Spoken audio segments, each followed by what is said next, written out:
Bismillahirrahmanirrahim. Alhamdulillahirabbil alamin. Wassalatu wassalamu ala asyrofil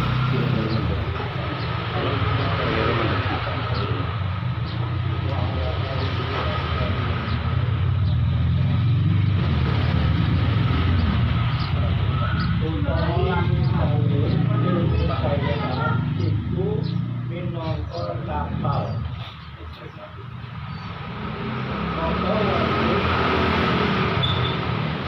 Gawe bagus kapale lan gawe bagus lawan mati bekakase kapal.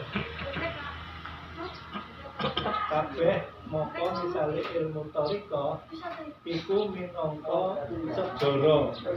Moko mesti wong kang mlebu segara kelawan nunggang kapal semono uga wajib wong kang arep mlebu ilmu tarika arep bagusake syariate.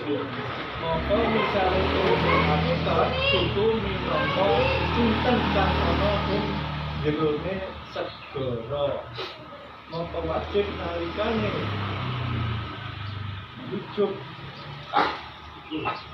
segara arep nalikane jegur segara arep ngarep sinten tinggal kapale lan ninggal bekakase kapal kabeh lan nalikane ujug segara monggo nejo segara dari nejo inten ing panas ing jerone panas dan pulau langsung mare monggo dipun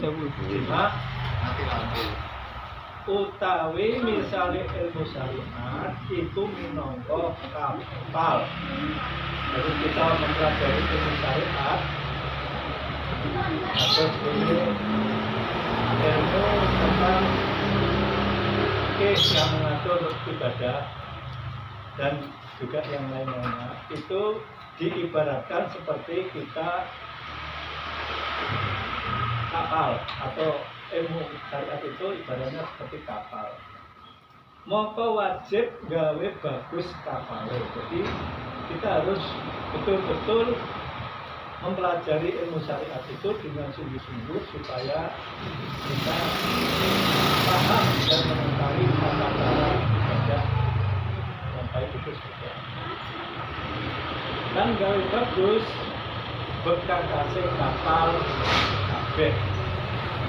Termasuk ilmu yang umum itu juga harus kita pelajari. Syukur misalnya selain kita belajar tentang ilmu fikih, ilmu tauhid, kemudian ilmu balaghah dan yang lain-lain itu adalah untuk mendukung supaya ilmu syariat kita itu bagus, karena ilmu syariat itu ibaratnya seperti kapal dan ilmu-ilmu pendukungnya itu ibaratnya adalah bekakase atau ugo rambene kapal.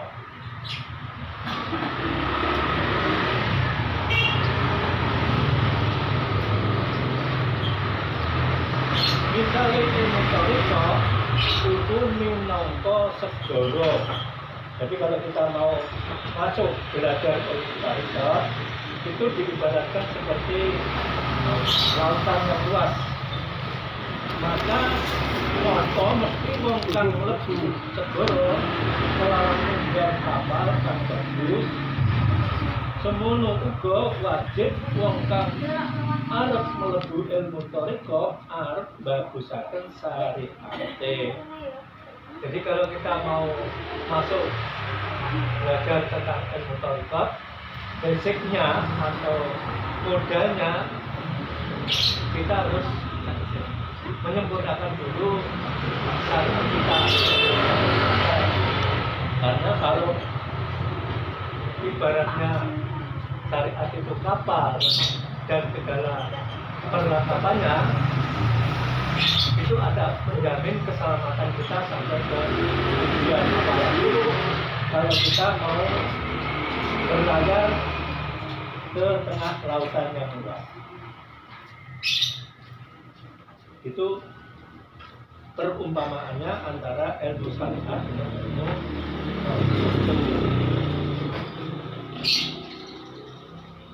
sedangkan ilmu hakikat itu minangka inten kang ana ing jerone segara. Jadi serta-merta kalau orang belajar thariqat itu tidak jaminan akan sampai ke tujuannya, karena sesungguhnya masih ada lagi yang harus kita temukan, yaitu tentang ilmu hakikat. Itu diibaratkan inten. Dan di mana inten itu berada di dalam lautan yang dalam. Maka wajib nalikane jegur segara arep ngalap inten ninggal kapale lan ninggal bekase kapal kabeh lan nalikane busuk segara aja nejo segara dadi nejo inten ingkang ana ing jerone segara.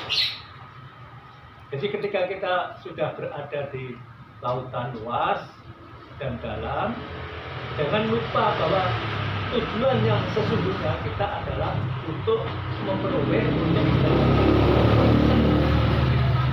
itulah yang digambarkan sebagai ilmu hakikat. Jadi tidak cukup syariat kemudian meningkat ke thariqat, tapi harus sampai kepada ilmu hakikat. Karena kalau hanya berhenti pada ilmu syariat itu ibaratnya hanya menaiki kapal saja. Sedangkan thariqat itu digambarkan lautan yang luas dan dalam. Maka ketika kapal kita sudah mulai berlayar di tengah lautan yang luas dan dalam, itu juga tidak boleh berhenti sampai begitu, karena tujuan kita yang utama adalah memperoleh intan itulah. Intan itulah yang dianalogkan sebagai ilmu hakikat. Utawi ilmu syariat itu lakune badan jasmani. Jadi syariat itu menggambarkan satu laku atau amalan yang bersifat jasmani. Utawi ilmu thariqat itu lakune ati kang batin. Sedangkan ilmu thariqat itu sudah masuk kepada ilmu yang masuk ke batin dan juga batin. Utawi ilmu hakikat itu lakune ruh bani, dan dia itu yang namanya sir.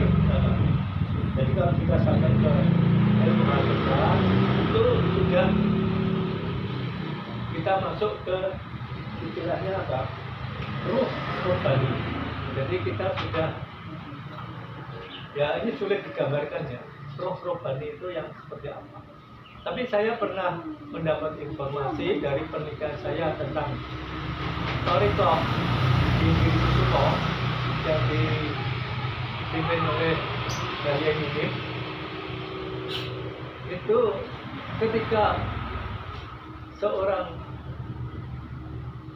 pelaku thariqat atau yang menjalankan thariqat, kemudian ketika diberikan amalan-amalan tertentu oleh mursyidnya dan kemudian dalam mengamalkannya dengan sungguh-sungguh, itu akan bisa mencapai rasa, dan rasa itu sifatnya ruhiyah atau batinnya. Jadi seakan-akan ketika sudah mendekati hakikatnya, itu sepertinya dia merasa kesaut rohnya Allah. Jadi seakan-akan kesadaran itu sudah apa ya istilahnya menyatu dengan rohnya Allah. Ini memang susah digambarkan atau dinarasikan, karena hanya orang-orang yang mengamalkannya yang bisa merasakannya, sedangkan kalau orang belum mengamalkan maka itu tidak bisa merasakan. Menyatu. Nah ini memang sudah apa ya istilahnya sir itu tadi yang disebut apa yang disebut dengan roh rohani, dan juga itu sir namanya. Mongko paham atau siro. Jadi itu hanya bisa dipahami, tapi bagi orang yang tidak melakukannya, tidak mengamalkannya, maka tidak bisa merasakan yang disebutkan dengan roh rohani atau hal-hal yang bisa sir itu. Kalau saya bikin dulu, kalau ada pertanyaan atau ada ulasan atau ada tambahan, itu silakan. Ikut saya, Pak. Ya, Pak. Nggak bisa tuh. Oh, nanti dari situ ya? Oh, bisa. Kesetnya mati. Iya. Oh, mati. Mati. Ini saya juga masih bingung, Pak. Cuma saya mencoba aja. Jadi itu pertama, itu esensinya itu apa gitu ya. Pertama itu. Kedua, itu apakah ini diibaratkan seperti kita berdoa, Pak ya? Berdoa. Terkait dengan tadi kapal. Kapal itu berlayar, kemudian dia akan mencoba untuk meraih intan yang ada di dalam laut itu, dasar laut. Ini kan susah susah. Kalau kapalnya itu nggak ada perlengkapan yang seperti yang diharapkan kita bisa mencapai intan itu di dasar laut itu, artinya kita akan kesulitan. Kalau saya pahami dengan apa ya, yang jenis ya, ini seperti kita berdoa. Berdoa itu kan arahnya kan juga kepada yang Maha Kuasa, dikabulkan. Seperti intan tadi bisa dicapai dengan perlengkapan yang betul-betul siap. Itu kan segalanya siap. Berdoa itu kan ada yang, ini saya mencoba Pak ya. Berdoa itu ada yang cepat dikabulkan, lama dikabulkan. Nah disinilah kita harus bisa mencapai supaya tujuan kita cepat dikabulkan. Itu bagaimana? Ini kalau saya ibaratkan seperti saya berdoa, misalkan aja saya berdoa kok lama sekali nggak dikabulkan ya, karena bisa juga doa kita ini artinya yang kita baca, kita minta itu ada yang kurang lengkap. Apa artinya? Kita sholat pun nggak tumak ninah. Itu pertama, kita harus tumak ninah, kita harus sehat. Kemudian doa kita, di sini kita betul-betul tahu doa itu artinya apa, lafaznya benar apa enggak. Ini komplit banget. Kalau mungkin lafaznya sudah benar, artinya mungkin bahasa doanya, bahasa Arabnya benar, artinya secara tafsirnya benar, bahasanya benar, tafsirnya benar. Nah ini dia betul-betul ke arah Allah. Kemudian satu itu dengan kondisi fikih tadi sholat, dia itu pun tauhid ya, dia itu pun juga betul-betul tumanina khusyuk, sehingga ini benar-benar berdoa secara syariah benar, ini sholatnya secara ketauhidannya benar juga. Ini mungkin akan lebih dimudahkan dalam kita minta sesuatu kepada Allah Subhanahu wa taala, dikabulkan lebih cepat. Dan kemudian kita juga melakukan hablum minanas, dalam arti akhlak kita harus terbentuk. Hablum minallah, kita bertakwa, betul-betul tadi yang saya sampaikan tadi berdoa. Kemudian secara dasarnya harus benar-benar kita tahu benar, tidak ada yang salah. Kemudian dari sholat atau zikir atau ketauhidan itu juga benar. Ini kemungkinan ini akan segera dikabulkan. Bisa lama, bisa cepat, bisa sedang. Sedangkan tadi yang disampaikan masalah kapal berlayar akan meraih suatu intan dalam laut, ini pun juga gimana cara kita mencapai bisa mengambil insan itu, artinya meraih yang terbaik, ininya harus lengkap juga. Jadi ini ibaratnya antara ini sampai yang tadi saya sampaikan itu hampir sama ya menurut saya Pak, menurut saya.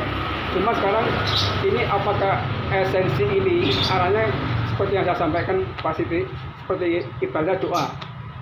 Itu menurut saya seperti itu Pak, mungkin banyak yang masih kurang tepat. Mohon Pak Siti untuk bisa bantu kami. Terima kasih Pak Siti. Assalamualaikum warahmatullahi wabarakatuh. Menurut Bapak sekalian, saya tadi lupa, saya dikasih bilang dari situ. Nanti mulai dari situ. Mulai dari pajak dalam Hari ini sebetulnya penjelasan dari pajak itu tadi. Luas nih. Pajak utawi istilah anggaran. Anggaran itu kan seperti kurang akurat ya. Utawi istilah anggaran itu syariat, hakikat, dan wajib atau dilakukan harus melakukan sholat sambil sholat. Nah ini sholat sambil sholat. Ngelakoni puasa sambil puasa. Mongko hukumnya syariat tegese wajib ujo nglakoni sholat sadurunge kunjungane kudune sholat. Mongko sakwise pus tumibo waktu mongko wajib nglakoni sholat lawan kuwi sholat mongko sakwise takbiratul ihram mongko wajib tinggal sholat kelawan kuwi hakikot. Jadi ini mau menjelaskan tentang contoh dari kita melakukan sholat sambil sholat. Setelah sholat itu meninggalkan sholat. Nah ini mau dari itu saja. Nah ini pasti yang tidak biasa. Itu menurut saya dulu. Nah, sambil sambil itu wajib tinggal sholat kelawan hukumnya hakikot. Jadi tinggal rumongso sholat kelawan yen kok rumongso kabeh kelawan Allah Subhanahu wa taala. Utawi misale ilmu syariat. Jadi ilmu syariat itu tentang sholat tadi itu ilmu syariat. Iku minangka kapal. Nah, ilmu syariat itu seperti kapal. Jadi oleh karena itu jelas mongko wajib gawe bagus kapalnya, jadi tempatnya ini artinya itulah syarat rukun sholat itu, syarat rukun sholat itu tempatnya itu bersih, ngerti rukun sholat, usul negeri,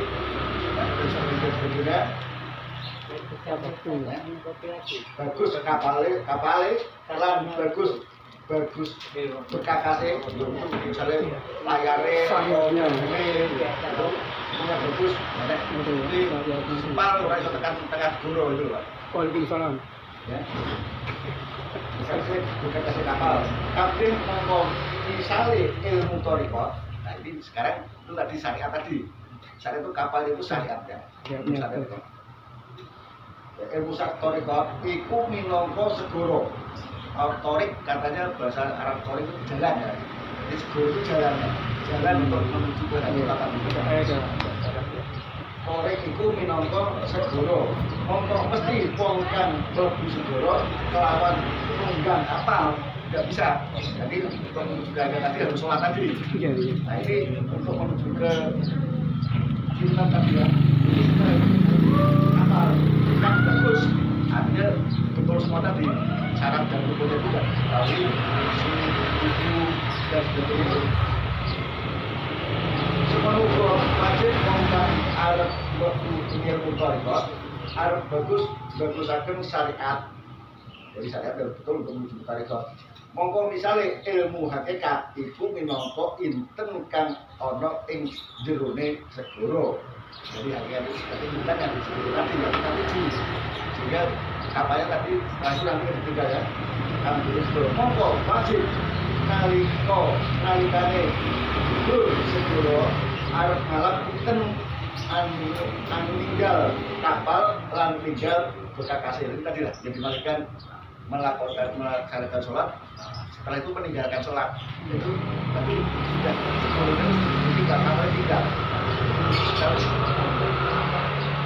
lan nalikane segoro ojo ngejo sepuro jadi tidak ada ngejo ojo balik ngejo inten ingkang alamat durunge sepuro utawi ilmu syariat baru tapi pagi ya itu Pak. Jadi ini jawaban dari sholat meninggal sholat meninggal sholat meninggal itu tadi kan tujuannya sudah pada Allah tadi seperti yang saya sampaikan juga.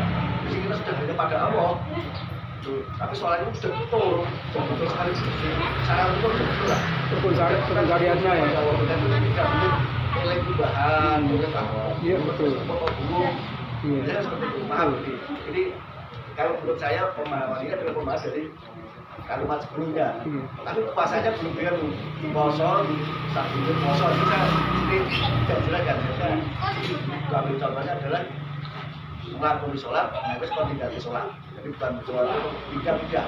Nah, mungkin ada orang mungkin bulan sebelumnya ada orang yang setelah dia berikut, setelah dia melakukan itu lalu melakukan syariat. Jadi tidak salah. Itu tetap sesuai dari itu.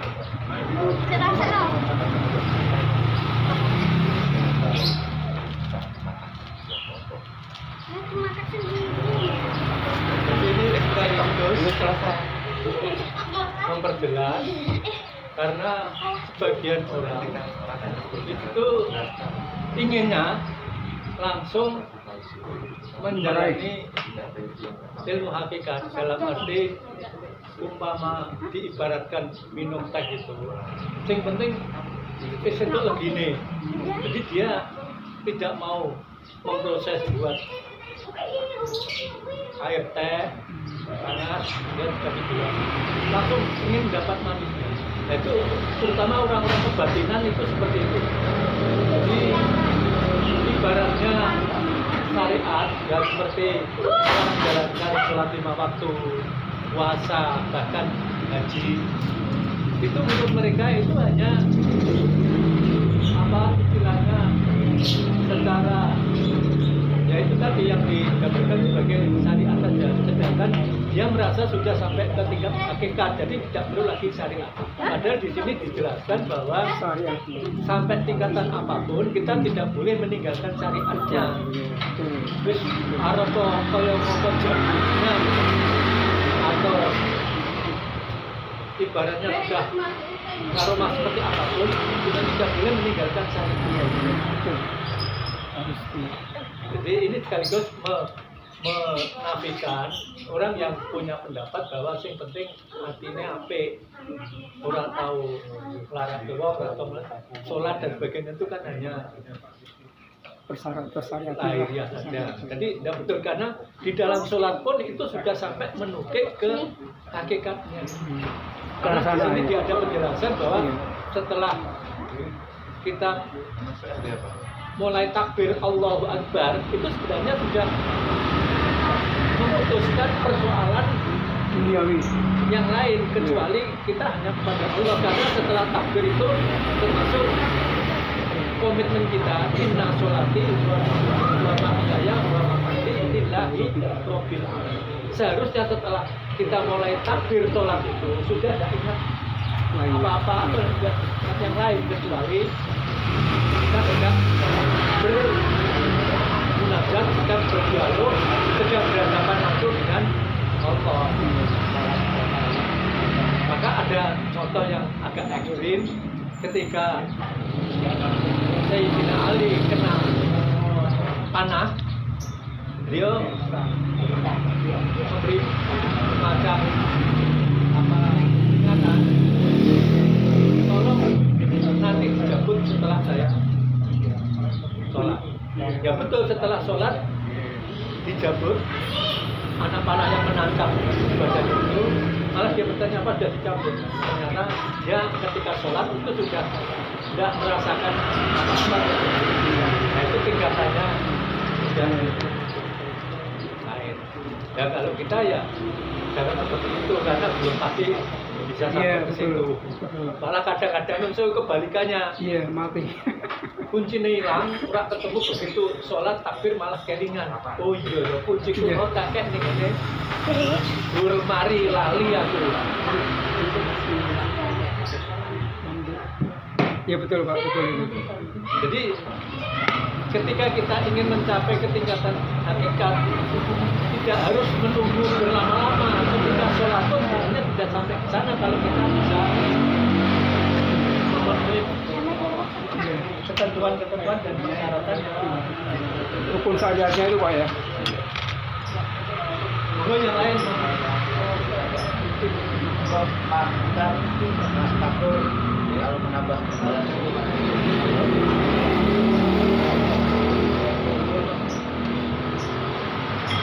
Nanti itu.